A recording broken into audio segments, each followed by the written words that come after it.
আসসালামু আলাইকুম। সবাই কেমন আছেন? আমি আলহামদুলিল্লাহ ভালোই আছি। আজকে আমি আপনাদের সাথে শেয়ার করব যে আমি কিভাবে সজনে পাতার ভর্তা বানালাম।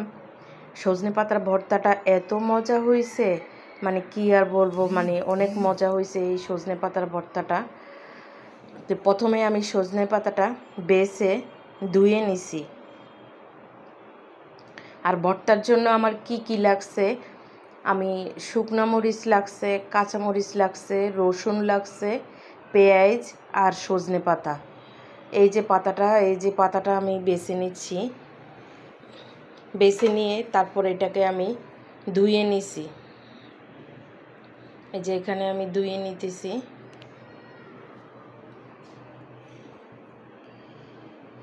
এই ধুয়ে আমি পানি ঝরতে দিছি সজনে পাতাটা। তো এবার আমি এই যে শুকনা মরিচটা টেলে নিছি, এই যে 3টা শুকনা মরিচ। আপনারা যদি ঝাল বেশি খান বেশি ঝাল দিবেন। আমি 3টা শুকনা মরিচ টেলে নিছি। এবার আমি এখানে পেঁয়াজ বেরেস্তা করব। পেঁয়াজ দিছি, পেঁয়াজগুলি আমি বেরেস্তা করে নিব, মানে ভেজে নিব আর কি ভর্তার জন্যে। এই যে পেঁয়াজগুলি উঠিয়ে নিছি, উঠিয়ে নিয়ে এখানে আমি মাছ দিছি, রুই মাছ দিছি 2 টুকরা। এই যে রুই মাছটা ভেজে নিব। তাইলে আমার ভর্তার জন্য কি কি লাগলো, রুই মাছ লাগলো, রসুন লাগলো, শুকনো মরিচ লাগলো, কাঁচামরিচ লাগলো, আর এই যে সজনে পাতা। তো এই যে পেঁয়াজটা দিয়ে দিলাম, পেঁয়াজ আমি বড় বড় করে কেটে নিয়েছি।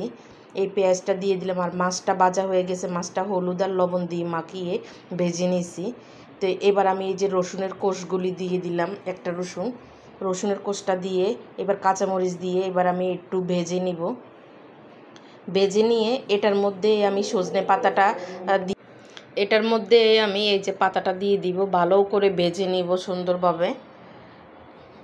ভাজা হয়ে গেলে তারপর আমি কাঁটাটা বেছে নিব। আমার ভিডিওটা কেমন লাগলো, এই যে আমি সজনে পাতাটা দিয়ে দিছি।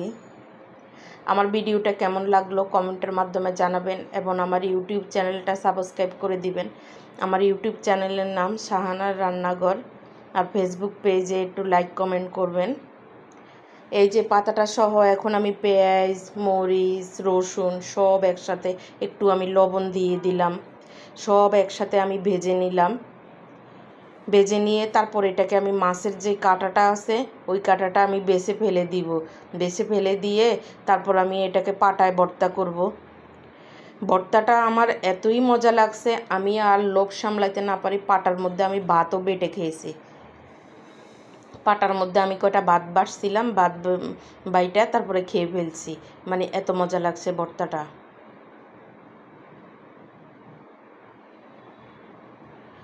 এই যে মাছটা আমি গুঁড়া গুঁড়া করে নিয়েছি, তারপর আমি কাঁটাটা বেছে ফেলে দিব।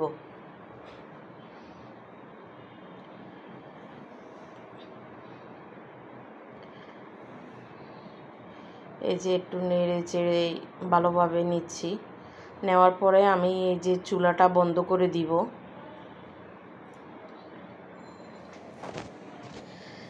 ভর্তাটা আমি পাটায় বাটছি, কারণ পাটায় বাটার মতো ভর্তা এত মজার কোনো ভর্তা হয় না, কারণ ব্লেন্ডার আর পাটায় তফাৎ আছে। পাটায় যে কোনো জিনিসে মজা হয়। এই যে আমি ইয়াটা ঠান্ডা করে নিয়েছি, সজনে পাতাটা ঠান্ডা করে নিয়ে কাটা বেছে তারপর আমি এই যে পাটায় দিছি। লবণ কিন্তু আমি তখনই দিছি, এই জন্য আমার আর লবণ দিতে হয়নি, কারণ লবণ কম হয়নি, লবণ ঠিক মতো হয়েছে, কম হইলে দিতাম। এই যে এবার আমি পাটায় ভর্তাটা বেটে নিচ্ছি সুন্দর করে কাটা বেছে। এই যে ভর্তাটা বেটে আমি কয়টা ভাত বেটেও খেয়েছি এই ভর্তার মধ্যে। আমার কাছে এত মজা লাগছে ভর্তাটা।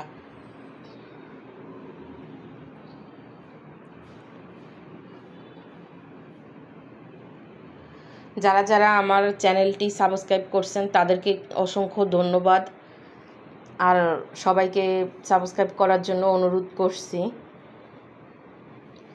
এই যে ভর্তাটা প্রায় বাটা হয়ে যাইতেছে। এই যে ভর্তাটা বেটে তারপর আমি এই যে শুকনো মরিচ, পেঁয়াজ বেরেস্তা আর সরিষার তেল দিয়ে ভালোভাবে ভর্তাটারে মাখিয়ে নিব।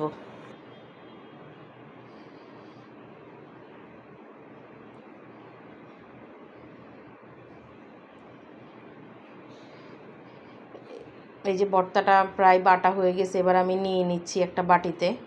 নিয়ে তারপর আবার কি করব আপনাদেরকে দেখাবো যে ভর্তাটা কি করব। ওই যে বেরেস্তার শুকনো মরিচ আছে ওইটার মধ্যে মাখাবো, মাখায় নিব।